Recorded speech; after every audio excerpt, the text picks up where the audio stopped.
very much. Joining me now with their views on this performance of these candidates and the direction of this campaign. Three of my favorite folks and the country's most distinguished political analysts and strategists. Errol Lewis, columnist, New York Daily News, syndicated columnist Miguel Perez, and Ed Rollins, Republican strategist, former White House political director, Ed joining us tonight from New York.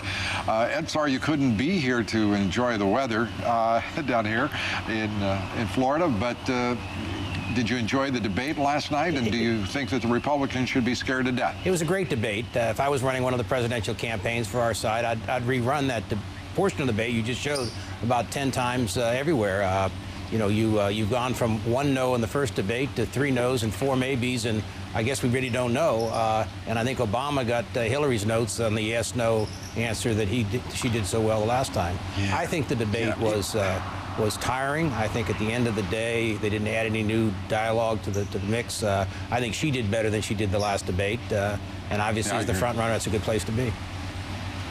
Errol, your thoughts? I thought the debate showed one of the basic dynamics that's been going on the Democratic side all along, which is that Obama's an exciting candidate, but he's a novice in a lot of ways, and he can't afford to make mistakes. If he ran a flawless campaign, he'd be giving Hillary a real run for her money. But as we saw last night, he hasn't run a flawless campaign, and he fumfered around on that question. He went into the abyss after watching Senator Clinton go into the abyss. After criticizing her for going into the abyss. Well, I mean, what in the... Jumped off the same By the way, you say he's an exciting candidate. Is it me, or does he seem to become more tedious in his answers? He becomes more labored and deliberate. If you're finding excitement there, well, partner, you're seeing more than I am. It's when he gives these speeches, and this goes all the way back to that 2004 convention speech that he gave, which I was in the hall for, which really was an exciting, electrifying speech. Well, compare that for us to what you're hearing over the past week and last night. Well, that's right. It's like night and day. There you go. Miguel, your thoughts? I thought it was hilarious. Straight answers to tough questions, Obama said that Hillary needed to deliver. And then he fumbled the ball right there. I mean, I never expected Senator Obama to turn into Hillary Clinton 2 weeks later, which is exactly what we saw happen. Well, these candidates, and by the way, just so everybody, I want everybody, full disclosure, I'm an independent populist. I've got no dog in this hunt, Democrat or Republican, and we will deal with the Republicans on debates when it's their turn.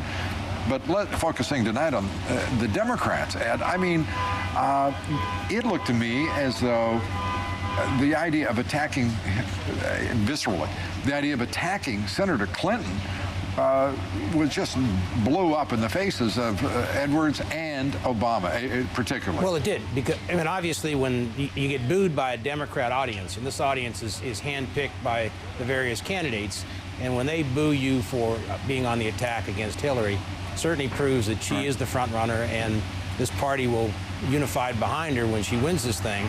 But I think at the end of the day, that strategy just is not working, and particularly Edwards is getting more and more strident each debate as the populist. I think he's diminishing by the day.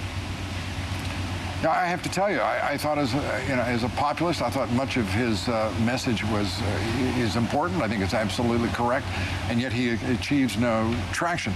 Let me ask you this, Errol. Of these candidates, let's approach this another way. We now have the Democratic candidates, basically every one of them on record for comprehensive immigration reform, despite 2 defeats in the United States Senate over the course of 2 years. We have a party that is committed itself to something that the Congressional Budget Office said would be only 25% effective in dealing with illegal immigration, would be extraordinarily costly. What in the world are these people doing? Well, I think what you're seeing is the difference between campaigning and governing. This is clearly, transparently to me, a case of candidates saying what it is they think the voters want to hear in order to get past the first few states, then the next few states, and make it into office. When you say voters, are you talking about voters, or are we talking about the left wing of a Democratic Party that will be voting in primaries? In primaries, it's the activists who come out. I mean, how many people are going to troop out in the snows in January in Iowa to sit for hours and hours and cast a vote? It's going to be the activist wing of the party. And we're going to be back. Miguel, Perez will be dealing with the same issue when we come right back, but we want to, and so will Ed Rollins. But first, a reminder to vote in our poll. The question is tonight, would you vote for an independent populist for President of the United States? Yes or no? Cast your vote at LouDobbs.com. We're going to show you what some people are saying about certain independent populists, at least one who, to my knowledge, has no intention whatsoever of running for any kind of office at any time, anywhere. But that's just speculation on my part. Stay with us. We continue in a moment. The traders at TD Ameritrade are a demanding bunch. In fact, they want it all. You know, when I place an order, don't just fill it. Get me the best available price. A better price means more money in my pocket. That's why TD Ameritrade's proprietary order routing technology consistently seeks the best available price. I've got quotes, charts, watch lists, just the way I want them. Mission control, right here. Command Center 2.0 lets you customize your trading space. No risk, no reward. But I need to know what the risk is. My secret? Back test? Back test. Back test. Strategy Desk lets you back test your trading ideas to help you choose the best ones. And it's free. With superior tools like these, traders get what they want. It's trader heaven. Call or go to tdameritrade.com. Independence is the spirit that drives America's most successful investors. Trade commission-free for 30 days. Plus, get $100 cash when you open an account. I needed help for the simplest things. I felt like a prisoner in my own home. If you or a loved one suffer from limited mobility, we have important news for you. Operators are standing by to qualify you for a brand new power chair or scooter at little or no cost to you. Mobility Products power chairs, they turn around tight corners and move easily over uneven ground. They'll give you your freedom back. I picked up the telephone, and within 48 hours, I had a chair and I had my freedom back. Specialists are standing by to take your call. They'll work with your doctor, your insurance company, and Medicare to put a brand new power chair or scooter in your home at little or no cost to you. No paperwork, no cost, no nothing. It was there. And if you call right now and qualify, you'll receive this handy all-purpose grabber free. The grabber is yours free, the call is free, and you're under no obligation. So pick up the phone and call Mobility Products right now. Call 1-800-416-9858. That's 1-800-416-9858. Why does cold and flu medicine have to taste so bad? Try new Zicam Multi-Symptom. It's powerful relief that's virtually tasteless. Just add it to your favorite hot or cold drink. Now that's something to smile about. New Zicam Multi-Symptom. The medicine you need, the taste you choose. It's a tough job being a firefighter, and if you have a cold, it can be 10 times as tough. And the sooner you get to a situation, the sooner you can control it. And it's the way Zicam works. If you can feel a cold coming on, then you can get to it right away. The easier it is to control. Get Zicam and get over your cold 3 times faster. Well, New York Mayor Michael Bloomberg is, of course, an independent. He was asked today on a trip to New Orleans about what he thinks about something that's going on. For some reason this week, about 10 to 15 publications have been talking about me running for president. This is what Mayor Bloomberg had to say when he was asked about that prospect. I've known Lou for a long time. I think Lou Dobbs and I have very different views on what this country needs, dramatically different views on what this country needs. But, you know, one of the nice things about democracy is no matter what your views are, and no matter how much somebody may or may agree with them or disagree with them, you have the opportunity to run. And I think if he wants to do it, I've always said the public should have more choice and not less. And I would urge him, if that's what he wants to do, go for it. Well, Miguel, what do you think? You know, when I heard the rumors, I thought you were talking about me, and I wanted to tell you that I wasn't even born in this country. I cannot run for president, although I would challenge you. The truth of the matter is, I think that is lamentable. The mayor there, Ed Rollins, was he trying to get me to do something he's decided not to do? I think the wonderful part of that is you and he together, you running at the top of the ticket and he running as vice president, and his $1 billion and me managing your campaign would do pretty well. There you go. Well, I think the sine qua non there is Mayor Bloomberg's billions of dollars. That's very important to both you giving up your day job and being viable. Well, viable is a huge issue. But has Mayor Bloomberg, in your judgment, Errol, no one follows New York politics more closely than you, and politics, of course, Has the mayor basically destroyed his political future by suggesting he disagrees with my views on a host of issues? Well, I think he may have seriously impaired his standing as an independent populist. Although it's important to note that he is not a populist with $13 billion net worth. He's an independent.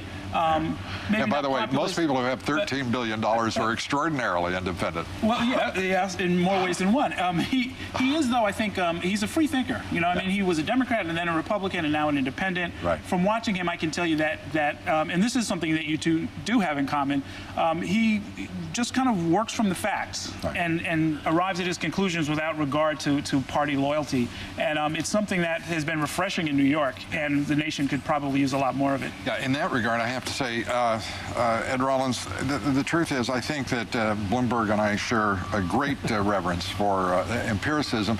Yeah, he gets a little carried away on the issue of illegal immigration, for example. There are a number of issues. He has a little more affection for the elites than I do. Well, if you had $13 billion, you might be a little more elitist too, Lou. Just some of the populism goes out when you have that kind of money. I think what has happened, though, with Mike on a serious note is he had an opportunity here a couple months ago when people had a real fascination with him running as an independent. I think he's told enough people, no, I'm not going to run, that at this point, I mean, he can still get in, but I think day by day he has thrown water on the possibility of his independent candidacy. And I think to a certain extent that does leave a void for someone else that may want to run as a populist. Well, the idea that this country of 300 million people, as I've been traveling around the country for the last week and a half or so, the number of people who are excited about candidacies in both parties is at the margin at best. And I'm talking about the front runners, overwhelming front runner in the case of Senator Clinton, Miguel. There just isn't that. There doesn't seem to be much satisfaction with her. I think I speak for most of the American people when I tell you that I am not looking for the person that I like best. I am looking for the person that I dislike less.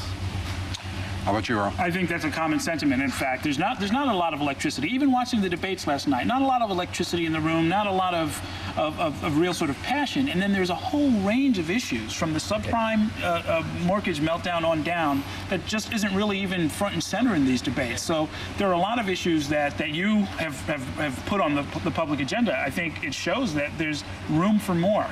Well, we've reached a fatigue factor. This thing has gone on so long now, and we haven't even started to count votes yet, that I'm afraid that no new ideas are being offered. And I think if none of the above was on a lot of these ballots, it would win. And I think that's a very unfortunate thing for this country. Well, I just want to tell you that and all of our viewers who are wondering whether or not I'm running for president, also a lot of the executives and colleagues here at CNN, whether I'm running for president, I want you to know clearly and unequivocally, without hesitation, I will tell you, I'm not going to comment any further after denying any interest in the job until we hear more from the exploratory committees all across the country. Ed Rollins, thank you very much. Miguel Perez, thank you very much. Earl Lewis, as always, good to have you guys with us. Thank you, Ed. And still ahead, mortgage fraud, a massive problem in this country. Mortgage fraud, so large that the FBI is now assigning more than a quarter of its fraud investigators to root it out. The institutions committing fraud and carrying forward foreclosure actions against millions of Americans. We'll have that story as the war on the middle class continues. We'll be right back in just a moment. Stay with us.